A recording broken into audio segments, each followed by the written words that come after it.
할렐루야.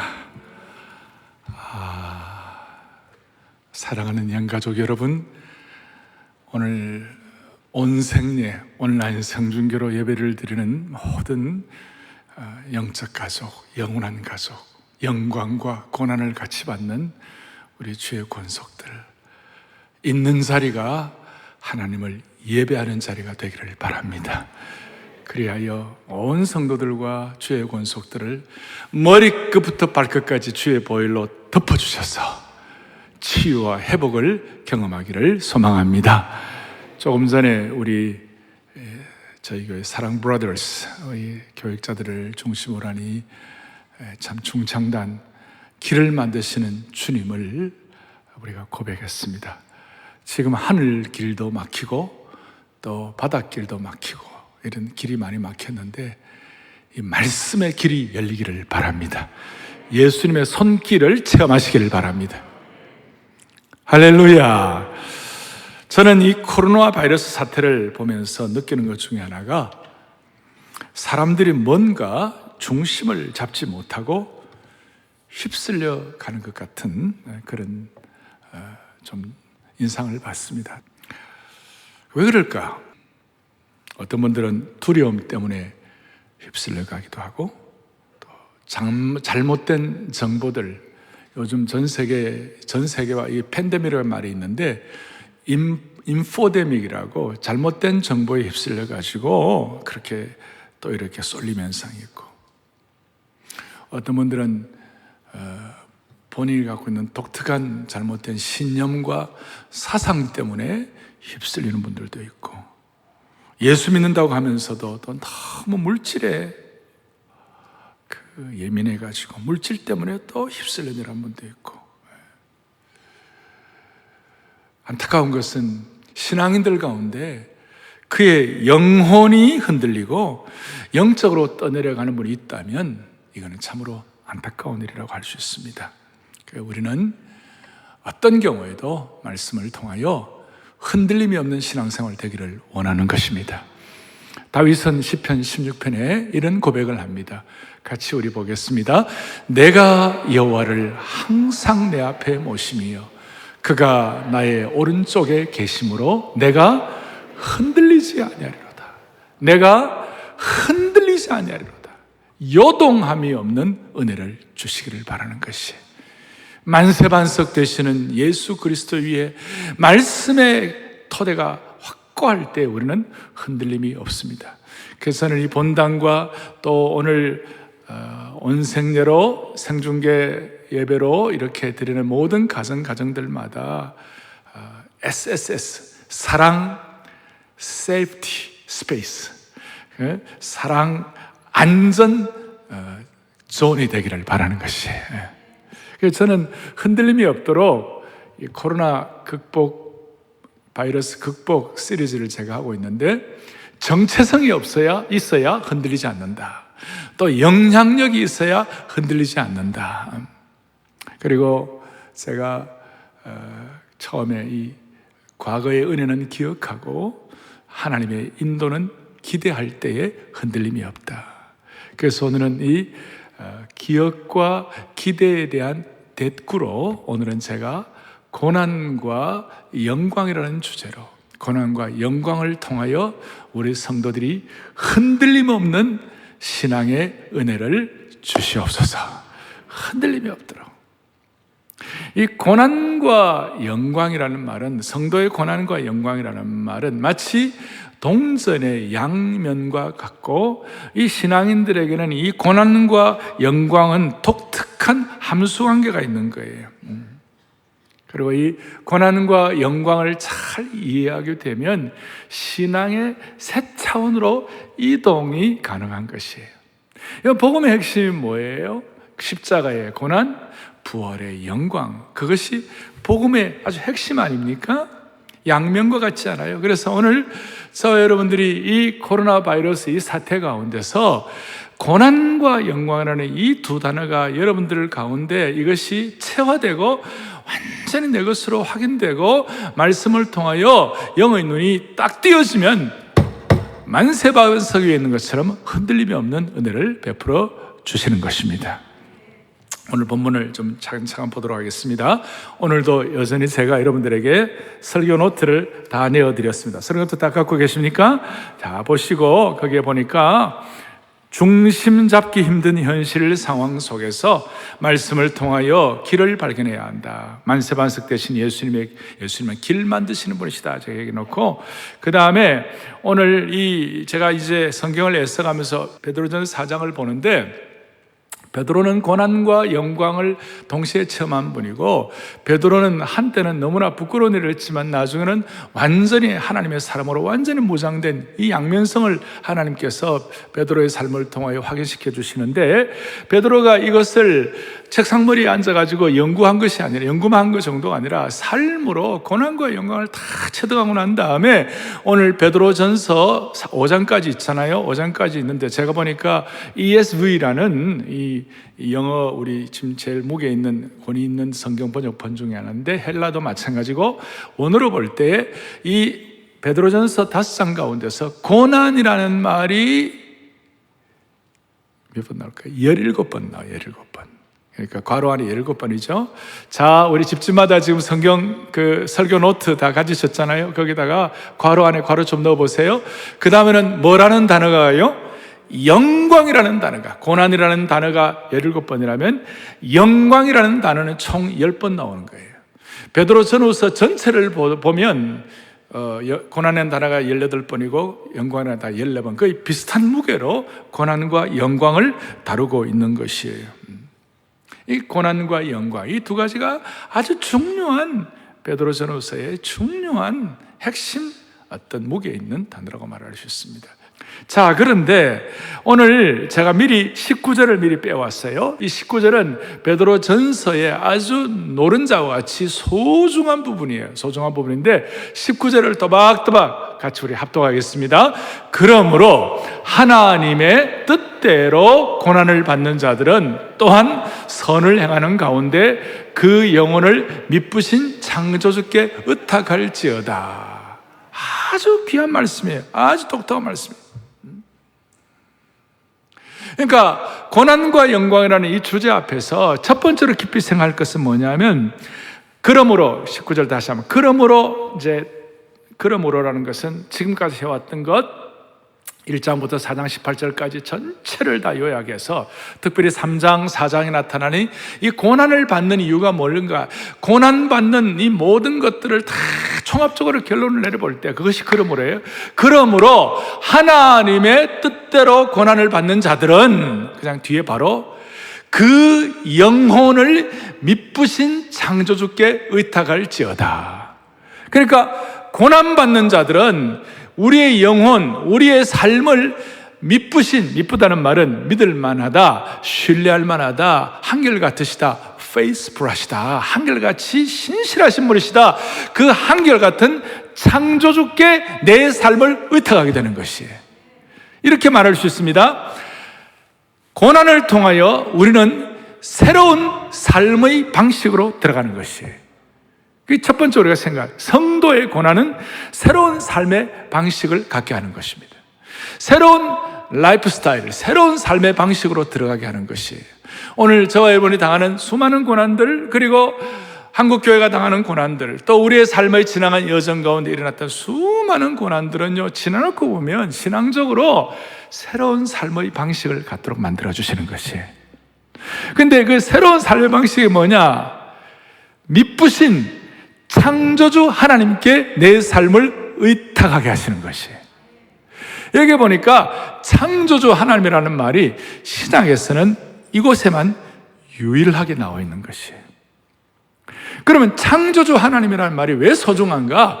창조주라는 말은 우리가 성경 시작할 때 창세기 1장에 태초에 하나님이 천지를 뭐 하셨다고요? 창조하시니라. 그러니까 하나님은 창조의 하나님이다. 그 하나님이 창조의 하나님이란 말은 어떤 뜻인가? 하나님이 우리의 삶의 모든 것을 창조하셨으니 하나님이 우리의 삶의 주권자가 되신다. 하나님 우리의 주인이 되신다. 2절에 땅이 혼돈하고 공허하고 흑암은 기품이었다. 여러 가지 해석이 있지만 삶이 혼돈하고 공허하고 삶이 좌절스럽고 삶이 안정이 안 되고 흔들림이 있는 사람이라 할지라도 고난을 통하여 미쁘신 창조주 하나님 앞에 내 삶을 의탁하게 되는 것이에요. 그러니까 성도의 고난은 혼잡하고 혼돈하고 삶이 어지러운 인생의 자리를 잡아주게 되는 것이에요. 자리가 잡히는 것이에요. 그러니까 모든 종류의 우리가 이해하지 못할 혹은 여러 가지 상황의 수많은 성도들의 고난은 미쁘신 창조주 하나님 앞에 우리의 삶을 의탁하게 되기 때문에 그 의탁을 통하여 우리의 혼돈되고 무질서하고 우리의 혼잡한 삶의 모든 내용들이 정리가 되기 때문에 새로운 삶의 방식으로 들어가는 것이다. 이걸 조금 더 이해하기 위하여 새로운 삶의 방식에 대해서 첫째는 질문의 변화를 갖는 거예요. 어떤 질문의 변화를 받나요? 예를 들어서 여러분들이 고난을 받고 고통이 있을 때 하나님 내게 왜 이런 고난을 주십니까? 왜? Why라는 질문을 많이 해요. Why라는 질문을 많이 하는데 우리가 이 고난을 통하여 미쁘신 창조주 하나님 앞에 내 삶을 의탁하게 되고 혼돈되고 혼잡된 이거 정리가 되기 시작하면요 무슨 일이 벌어지느냐? 왜라고 하지 아니하고 뭐라고 한다고요? 거기다가 what이라고 한다고 그랬어요. 무슨 뜻인가 하면 왜 내게 이런 삶이 문제가 일어났냐가 아니라 이 고난 속에서 하나님이 무엇을 행하고 계실까? what이라는 질문을 한다는 것이. 왜 나한테 이런 일이 자꾸 생기느냐 이게 아니고 하나님이 이 고난 가운데서 하나님이 무엇을 행하고 계실까? 질문이 바뀐다는 것이. 또 이 질문이 또 어떻게 바뀌느냐? 고난 가운데 대체로 모든 사람들은 도대체 이 문제를 해결하는 게 어디에 있지? 이 문제 해결책은 어디에 있지? 어디에 해결책이 있나? 그게 막 관심이 가 있는데 그 어디에라는 그 where를 해서 어떻게 바뀌느냐? 이 고난 속에서 하나님의 뜻을 어떻게 발견할 수 있지? 여기서 하나님의 뜻이 어떻게 나타날 수 있지? 그러니까 how로 바뀐다는 것이. 질문이 바뀌는 거예요. 그 질문이 바뀌는 것 자체가 새로운 삶의 형식으로, 새로운 삶의 방식으로 진입하는 거예요. 거기서 이 질문이 바뀔 때, 이 질문에 대한 반응을 제대로 할 때 우리도 모르게 하나님의 영광에 대해서 눈이 열릴 수 있는 줄로 확신합니다. 이걸 조금 더 들어가면 질문의 변화가 있을 뿐만 아니라 새로운 삶의 방식은 태도의 변화까지 가져오는 거예요. 태도의 변화를 가져온다는 건 어떤 뜻인가 하면 그동안은 내가 막 하나님 앞에 얘기하는 거예요. To God. 하나님께 내가 막 내 얘기하고 막 다 하는 거예요. 그것도 나쁜 건 아니지만 이 고난을 통하여 가만히 시편 기자들이 그러잖아요. 고난 당하다가 하나님께 질문하다가 나중에는 뭐냐면 내 영혼아 잠잠히 하나님만 바람이여. 그러면서 하나님의 음성을 듣는 것이에요. 그러니까 to God에서 from God가 되는 거예요. 하나님으로부터 말씀하시는 것을 듣는 자리로 옮아가는 줄로 믿습니다. 이게 새로운 삶의 태도의 변화인 것이. 그러니까 이런 내용들을 다 말틴 루터가 고난을 많이 당했는데 말틴 루터가 고백한 내용들을 우리 또박또박 같이 한번 보겠습니다. 내 자신이 고난을 통하여 으깨어져 형체가 없어질 때 그리스도의 형상이 우리 속에 드러날 수 있다 그랬어요. 그동안 우리가 처음에 이 하나님의 이 고난에 대한 하나님의 뜻과 미쁘신 창조주 하나님 앞에 나를 의탁하는 걸 모를 때에는 이 고난이 일어나면 자꾸 내 형성에 내가 어떻게 자꾸 이게 자신 안에서 자꾸 이렇게 막 이렇게 하는 거예요. 그건 해결이 안 되죠. 내 형성인데 무슨 일이 벌어지냐? 이 고난을 통하여 질문의 변화, 태도의 변화가 일어나면 why가 아니라 뭐라고 그랬어요? what으로, where이 아니라 how로, 그리고 to God가 아니라 from God가 되게 되면 무슨 일이 벌어지는가 하면 내향성이 아니라 상향성, 그 하나님을 향하여 자꾸 이렇게 창조주 하나님을 향하여 자꾸 육신의 차원에서 하나님 차원으로 올라가게 되는 것이. 육신의 차원의 인생이, 육신의 본성을 지닌 인생이 창조주 하나님의 차원으로 격이 올라가는 것이. 그러니까 내향성에서 상향성, 그 하나님에 대한 묵상이 더 깊어지는 거예요. 전에는 하나님 내게 왜 이런 고통을 주십니까? 어떻게 이럴 수가 있습니까? 막 왜라는 질문을 막 하다가 하나님을 향한 상향성으로 올라가게 되니까, 하나님에 대한 묵상이 되니까, 이 가운데 하나님의 뜻이 어떻게 나타났는가 그걸 정리를 하게 되니까, Is God good or not? 하나님이 선하신 분인가? 하나님이 악하신 분이신가? 하나님은 내게 어떤 분이신가? 우리 하나님은 예수님의 피와 우리를 바꾸신 사랑의 하나님이십니다. 우리가 이게 다 알지만 이 복음적으로 자꾸 자기를 다시 한번 물어봐야 되는 것이에요. 그러니까 신앙이 좋아도 이 복음적 질문을 자꾸 해요. 하나님이 어떤 분이신가? 저와 여러분에게 있어서 이 하나님은 영원히 사랑의 하나님이시고, 이 영원히 우리의 삶을 인도하시는 하나님이시고, 이 하나님은 영원히 우리를 하나님의 자녀로 삼으시는 좋으신 하나님이신 줄로 믿으셔야 되는 것이에요. 제가 이제 이 내용을 더 깊이 있게 이제 차근차근 정리를 할 터인데, Is God good or not? 하나님은 내게 good, 좋으신 하나님이신 줄로 믿습니다. 그냥 그게 묵상이 되고 나면 영적으로 이제 뭐가 되느냐? 영적으로 눈이 열리기 시작하는 거예요. 눈이 열리기 시작. 영적으로 눈이 열려요. 하나님의 영적인 눈이 하나님의 영광에 대해서 눈이 열리기 시작하는 거예요. 그러니 여러분 베드로가 보세요. 베드로는 예수님을 3번이나 부인했던 사람이에요.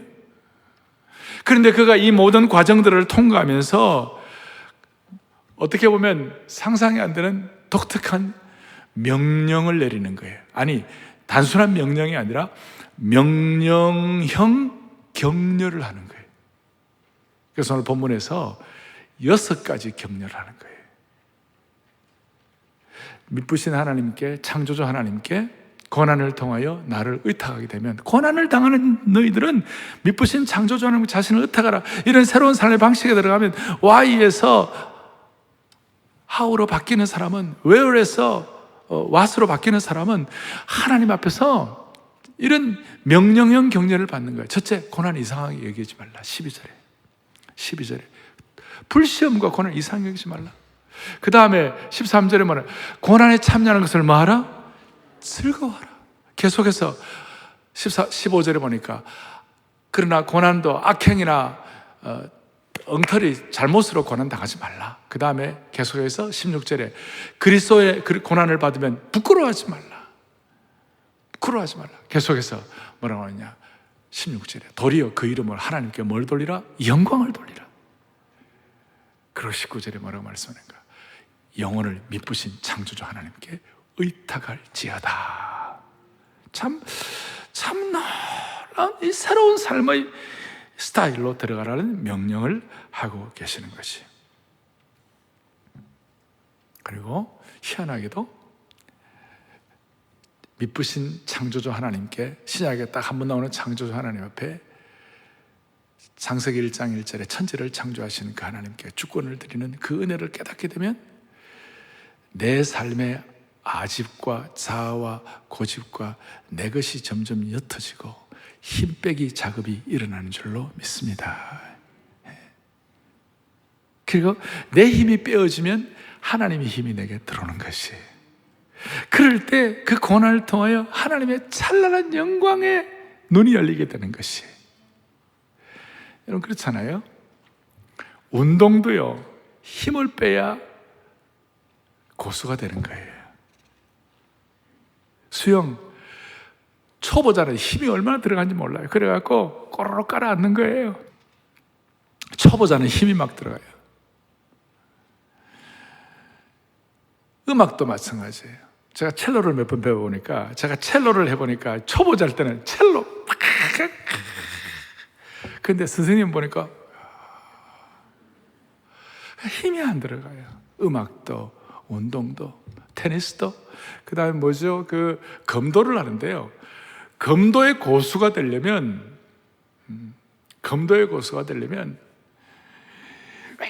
이게 아니고 힘 빼기 작업부터. 그래서 머리 정면 내려배기나 머리치기를 1000번씩 해가지고, 고수나 초보자나 1000번씩 해가지고 힘을 빼가지고 하루에 1000회 이상 힘을 뺄 때에 무슨 힘이 없으면, 힘이 남아있으면 검도가 제대로 안 되고, 힘이 빠질 때부터 그때부터 진짜 수련이 시작된다는 것이. 이 말이 되는지 모르지만 검도식으로 말하면 검도의 힘을 빼야 검도의 영광이 보인다. 태극권 고수 얘기를 들어보니까 태극권 고수가 하는 얘기가 자신이 믿고 있는 마지막 힘까지 다 포기하게 되면 그 순간 희한하게도 자연의 힘, 신비한 힘이 자신에게 들어온다는 것이. 이 세상 위치도 그럴진데 하나님의 원리는 더한 거예요. 그래서 하나님은 우리에게 고난을 통하여 힘 빼기 작업을 하게 하신 거예요. 그리고 이걸 진작 미리 깨달으면 미리미리 영광을 볼 수가 있고, 고집 부리고 내 것이 남아가지고 끝까지 앙탈 부리면 막판에 깨닫게 되고, 돌아가시기 직전에 깨닫게 되고. 여러분, 야곱을 잘 아시잖아요. 야곱은 자기가 강한 사람이었고 자기 고집과 자기 프레임이 분명한 사람이었어요. 그래서 물질 문제 절대 손해 안 보고, 그 다음에 절대 자기 딱 있는 거예요. 그런데 하나님이 그 이해할 수 없는 고난을 막 주셔가, 그가 눈에 넣어도 아깝지 않을 만한 아들 요셉을 잃어버리고, 그 다음 마지막 남은 베냐민까지 다 잃어버리게 되는 상황이 되니까, 막판 가니까 드디어 이 강고한 야곱도 포기를 하는 거예요. 야곱의 유명한 얘기 알죠? 베냐민 앞에서 내가 잃으면 이르리로다.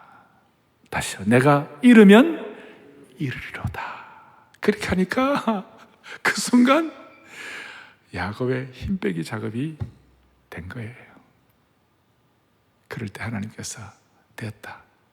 여러분, 야곱이 무슨 갑자기 성화되거나, 야곱이 갑자기 무슨 굉장한 그 인격적으로 성숙하거나 그런 거 아니에요. 그냥 힘 뺐어요. 그랬을 때 그 팔레스타인의 족장 촌부 할아버지가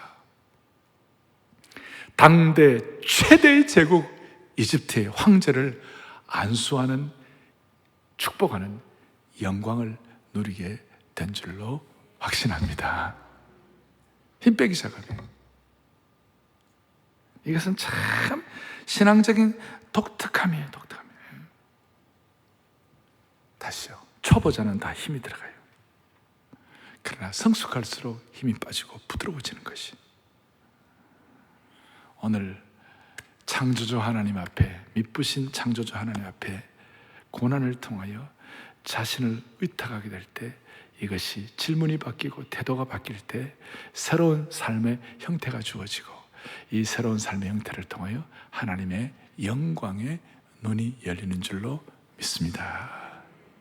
그럼 두 번째로, 좀 더 구체적으로 그러면 새로운 삶의 방식이 뭘까요? 그걸 조금 더 제가 설명을 하겠습니다. 그것이 뭐냐? 12절에 이렇게 나와 있습니다. 12절에 보니까 이렇게 나와 있습니다. 12절, 사랑하는 자들아. 이 사랑하는 자들은 지금 베드로가 그야말로 목자의 심정을 가지고, 안타까운 사랑의 마음을 가지고 본도와 갈라디아와 가바도기아와 소아시아 지역에 있는 모든 성도들을 향하여, 오늘 시구나 우리 모든 영적 가족 여러분들을 향하여 그의 목자의 심정, 사랑의 세례의 마음을 가지고, 애끓는 마음을 가지고 성도들의 고민하는 게 뭐라고 하냐면, 너희를 연단하려고 오는 고난의 상황인 이 불시험을 이상한 일을 당하는 같이 이상히 여기지 말라. 고난을 이상하게 여기지 말라. 그리스도인의 고난은 이상한 것이 아니다. 이상한 것이 아니다. 네. 이상한 것이 아니다. 그리스도의 고난은 이상한 것이 아니다. 여기 불시험이라는 말은 당시 AD 64년에 폭군 네로가 그 자기식으로 한번 로마를 새롭게, 완전히 재판을 새롭게 건축하기를 원했어요. 맞아. 그래서 더운 여름에 축축하고 습기 있는 것을 다 해가지고 막 불을 질렀어요. 2주일간 로마가 불에 탔어요. 큰 골목, 작은 골목 할 것 없이 불. 그리고 불을 끌려고 할 때 병사들 시켜가지고 더 일으켜가지고 불을 질렀어요. 그러면 로마가 잿더미가 되고 나니까, 여러분, 로마 시민들은 citizen of Rome, 로마의 시민권의 영광이 있는 거예요. 자기들의 재산에 다 불타버리고 다 날아가니까 자기들의 어떤 인간적인 어떤 프라이드나 그 다음에 영광이 그냥 날아갔다고 생각하고, 도대체 이 불을 또 누가 냈냐고. 그 황제를 향하여 타겟을 하려고 하니까 그 로마 황제가 이걸 어떻게 했냐, 그 프레임을 걸어가지고 예수 믿는 사람들이 불을 냈다. 왜냐하면 당시에 기승한 하나의 것이 뭐냐면 반유대주의였어요. 엔타이 주다이즘. 그 반유대주의였는데, 그 반유대주의가 기승할 때에 기독교도 유대교의 일파라고, 그 하나의 한 부분이라고 말하고 생각하면서, 그래가지고 기독교를 핍박하기 시작하고, 불시험도 그런 불시험이 없어요.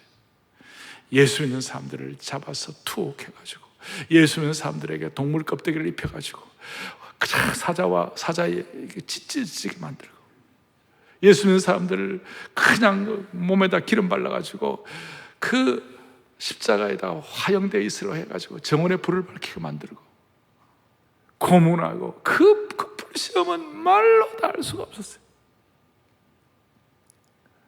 그런데 베드로가 뭐라고 그러냐, 내가 너희 사랑하는 자들아, 내가 사랑하니까 이 고난에 대해서 얘기한다. 내 눈에 넣어도 아깝지 않을 사랑하는 형제자매들아, 이 그리스도인이 이 불시험도 너희들 이상하게 여기지 말라. 오늘 이 고난 이후에 하나님의 새로운 영광, 새로운 소망, 하늘의 영광이 너희들의 것이 될 수가 있느니라. 그래서 1장부터 하늘의 소망을 얘기하는 것이, 이 고난 가운데 하늘의 참 소망이 무엇인지 깨달아지는 것이에요. 그리고 이 고난을 통하여 하나님 앞에서 자신이 성화되고 자신이 이렇게 다듬어지는 것인데, 하여튼 제가 이 고난이 왜 유익인지 여러 가지로 설명할 수 있지만, 이제 마지막 세 번째를 가지고 하나 더 설명을 할 거예요. 이 고난이 왜 이상히 여기지 말아야 되는가? 왜 이상히 여기지 말아야 되는가? 자, 세 번째 뭐라고 되어 있어요? 고난당하는 자의 머리 위에 뭐가 있다고요? 영광의 영이 함께 하신다. 기가 막힌 말씀. 왜 고난을 이상히 여기지 말아야 하는가? 하늘의 소망도 있고 여러 가지 차원이 있지만, 고난당하는 자의 머리 위에 영광의 영이 함께 하시는 줄로 믿습니다. 영광일세, 영광일세, 내가 누릴 영광일세. 오늘 1예배 마치고 난 다음, 앞예배 마치고 난 다음에요, 또 우리 2, 3부 예배 마치고 난 다음에, 그 폐의 찬송을 찬송과 존귀하고 난 다음에 바로 이어서 영광일세, 영광일세 불렀어요. 한 10분 불렀어요, 그 찬송. 이 땅에서도 하나님의 영광의 예고편을 맛보게 하신 주님을 찬양합니다. 그 뭘 설명할 수가 없어요. 하나님의 백성들이 모여가지고 고난이 무엇인지를 아는 주의 권속들이, 또 고난을 이렇게 초대교회 성도들처럼 이 강도로 깊이 체험 안 했다 하더라도, 우리가 영적으로 눈을 떠가지고 고난을 이해하고 난 다음에 이상히 여기지 않는 사람들에게 무슨 일이 벌어지는가? 이 고난을 통하여 그 머리 위에 하나님의 영광의 영이 함께 하시는 줄로 확신합니다. 그래서 이 고난은 우리로 하여금 13절 14절에 보니까 먼저는 그리스도의 고난에 참여하는 축복을 주시는 것이에요. 여러분, 그리스도의 고난이 뭐예요? 십자가의 고난이죠. 십자가의 고난이 뭐예요? No cross, no glory. 십자가 없이는 영광 없다. 그러니까 그의 영광을 나타냈어요. 근데 너희로 뭐예요? 즐거워하고 기뻐하게 하랍니다. 고난이 우리로 하여금, 자, 환난은 인내를, 인내는 연단을, 연단은 소망을 이루는 줄 알기 때문에 너희들은 즐거워하라 그랬어요. 인내와 연단과 소망의 집합적인 이미지가 뭐냐? 십자가예요. 이 고난당하면 희한하게도 그리스도의 고난에 참여하게 되고, 그리스도의 고난의 핵심인 십자가의 신비를 깨닫게 되는 것이에요. 그러니까 즐거워하라는 것이. 그런데 더 중요한 것은 이 고난당하는 자의 머리 위에 영광의 영, 하나님의 영이 너희와 함께 계심이라. 그렇기 때문에 너희가 그리스도의 이름으로 치욕을 당하면 뭐 하는 자라? 복 있는 자다. 고난당하는 모든 하나님의 백성들은 복 있는 하나님의 사람으로 되는 것이에요. 복 있는 대상이 되는 거예요. 복된 인생이 되는 것이에요. 이게 참 너무, 목사님, 나는 복된 인생 안 하고 싶습니다. 이제 그렇게 하면 안 되는 거예요. 정말 영광의 영, 하나님의 영이 우리 가운데 임하실 때에 희한하게도 그리스도의 이름으로 고난당하면요, 그게 복 있는 자라는 은혜를 받게 되는 것이에요. 이 영광의 영이 임한다는 것이 어떤 뜻인가? 영광의 영이 임한다는 건 어떤 뜻인가? 구약적으로 보면 하나님의 권위, 또 치료롭게 하나님의 능력, 또 시편에 하나님의 위대하심, 또 하나님의 영원하심, 하나님의 풍성하심, 이런 것들이 포함되어 있어요. 영광의 영이 임한다. 이걸 신약에서 조금 더 구체적으로 보면 신약에서 영광에 해당하는 단어가 녹사라는 말이에요. 헬라어로 녹사라는 말인데, 이 녹사라는 말은 찬양과 경탄과 광휘와 탁월함과 아름다움을 의미하는 것이에요. 우리 한번 같이 한번 합독해 볼까요? 함께요. 신약에서 영광에 해당하는 단어 녹사는 뭐예요? 찬양과 경탄과 광휘와 탁월함과 아름다움을 의미한다. 그리고 이 아름다움은 세상의 아류의 아름다움이 아니라 하나님의 영광에서 흘러나오는 참된 아름다움이다. 할렐루야. 오늘 우리 자녀들하고 같이 이 설교노트 같이 보고 같이 읽는, 우리 자녀들이요, 이 말이 다 무슨 말인지 다 몰라도 이 너무나 영광스러운 어휘들이거든요. 우리가 일반적으로 쓰는 단어들이 뭐 500단어, 1000단어 가지고 먹고 살고 다 그렇게 하는데, 여기에 경탄과 광휘와 탁월함, 이런 단어들은 아마 평생 한 번도 안 써본 분도 많이 있을 거예요. 네. 한 번 더요. 신약에서 시작. 신약에서 영광에 해당하는 단어 녹사는 뭐예요? 찬양과 경탄과 광휘와 탁월함과 아름다움을 의미한다.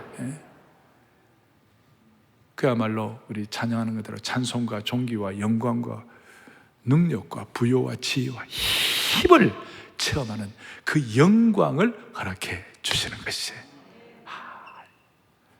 이건 세상 사람들은 몰라요.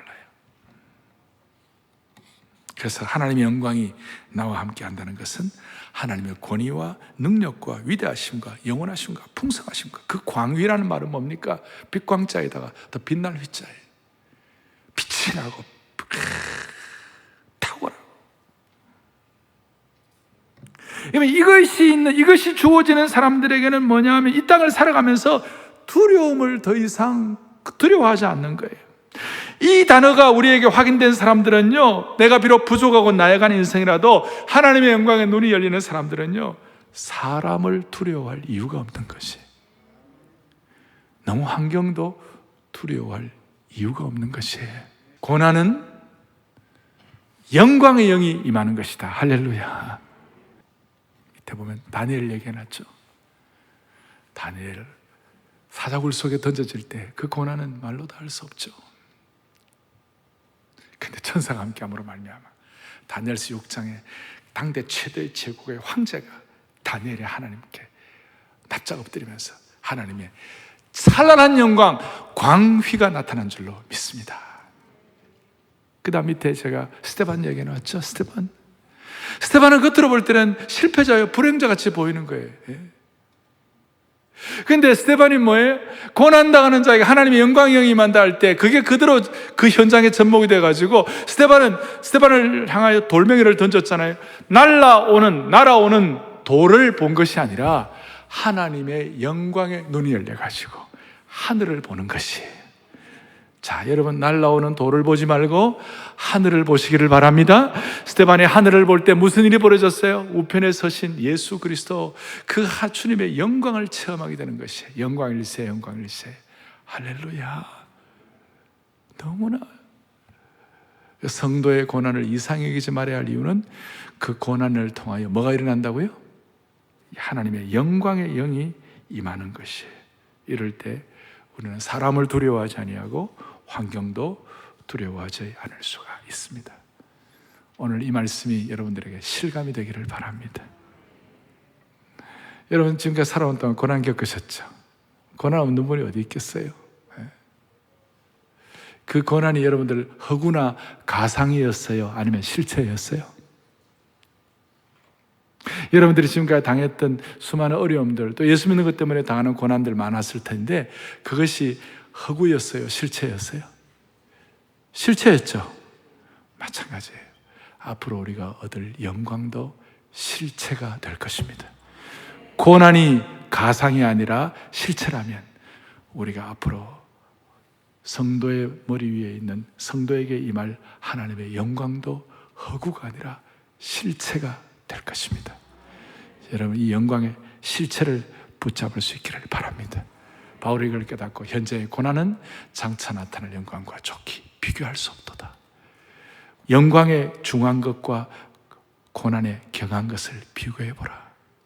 그 영광의 그 무게를 고난의 가벼움과는 비교가 안 된다.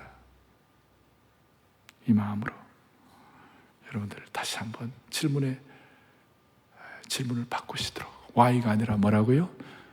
응? What으로. Where이 아니라 뭐라고요? How로. 내향이 아니라 뭐예요? 상향으로.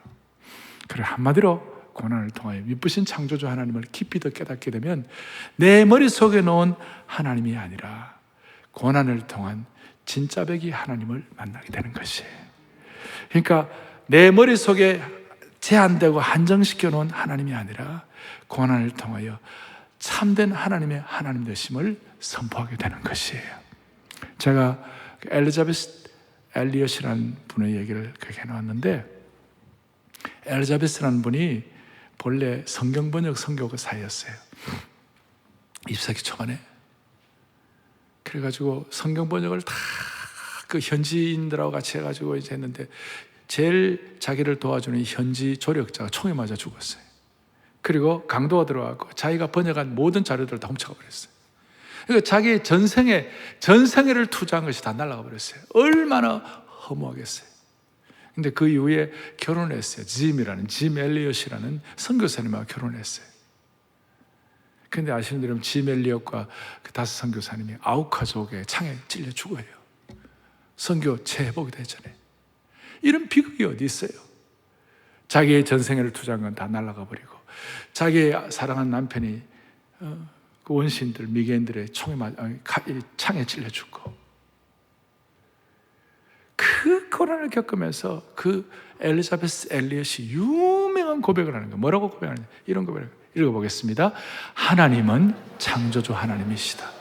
하나님이 내 생각에 따라 움직여 주시길 요구한다면 창조주 하나님을 영광스러운 보좌에서 끌어내리는 것과 같다. 그 이후에 엘리자베스는 내가 생각하는 하나님이 아니라 하나님의 하나님 되심에 대해서 눈이 열리게 된 거예요. 그리고 그 고난과 어려움 가운데서 찬란한 하나님의 영광을 체험하게 된 것입니다. 할렐루야. 그래서 베드로는 이걸 깨닫고, 베드로의 전생애 동안 그 수많은 고난이 있었지만 자기가 당하는 고난은 하나님의 영광의 영이 임하는 것인 줄 알고, 베드로는 나중에 전승에 의하면 영광스러운 고난, 십자가도 예수님처럼 십자가가 아니라 거꾸로 십자가에 못 박힌다, 이런 마음을 가지고 고난에 동참함으로 세상 사람들이 알지 못하는 하나님의 영광에 눈이 열린 축복을 받게 된 것입니다. 한국 교회는 다른 어떤 세계의 다른 나라에 비한 고난 자본이 있습니다. 고난 자본의 영성이 있습니다.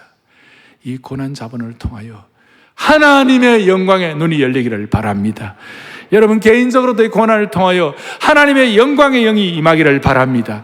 한국교회가 이 수많은 고난, 또 사랑의 교회와 우리 모두가 이 고난을 통하여 하나님의 찬란한 영광을 목도하기를 바랍니다. 하나님의 영광에 압도당하는 공동체가 되기를 바랍니다.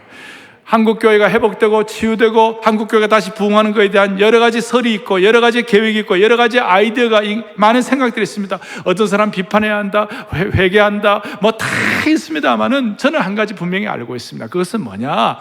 한국교회는 찬란한 하나님의 영광을 회복해야 한국교회가 회복되는 것입니다. 너무너무 중요한 것입니다. 하나님의 고난을 통하여 찬란한 하나님의 영광을 보아야만 되는 거예요. 서로 찌르고 서로 비난하고 서로 판단하고 서로 손가락질해 갖고는 결코 회복되지 않습니다. 찬란한 하나님의 영광을 체험해야 되는 거예요. 베드로와 바울을 욕한다면, 베드로와 바울을 비판한다면 그들만큼 비판받을 분이 어디 있어요? 베드로는 예수님이 저주한 사람이에요.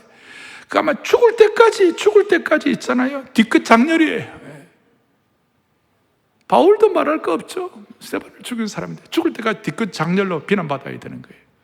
그런데 이분들이 고난을 통하여 하나님의 찬란한 영광을 체험하니까 그 영광을 통하여 치유되고 회복되게 되는 것이에요.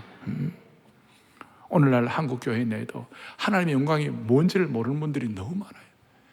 그냥 책상에 앉아서 그냥 한국 교회 이렇다 저렇다 이렇게 하는데 아니에요. 현장으로 내려와야 돼요. 고난을 통하여 목회도 선교도 하나님의 영광이 무엇인지 있잖아요. 그걸 깨달아야 참된 부흥이 일어나게 되는 것입니다. 현장 경험, 영광의 현장 경험. 영광일세, 영광일세. 내가 누릴 영광일세. 고난을 통하여 미쁘신 창조주 하나님께 힘 빼기 작업하고 그 이상 여기지 않는 가운데서 하나님의 영광을 체험하고 영광의 영이 여러분 가정마다 임하기를 바랍니다. 저는 온 생애 예배를 드리는 모든 가정들마다 어떻게 보면 자녀들이 이 긴 시간을 설교 시간을 감당을 못할지 몰라요. 그러나 이런 설교와 함께 다는 몰라도 이 메시지와 이 말씀과 이 예배 안에 하나님의 탁월함과 하나님의 영광과 하나님의 광휘와 하나님의 경탄이 있는 줄 우리 아이들이 어렴풋이나마 짐작만 하더라도 하나님이 그의 생애를 붙잡아 주시라고 믿습니다.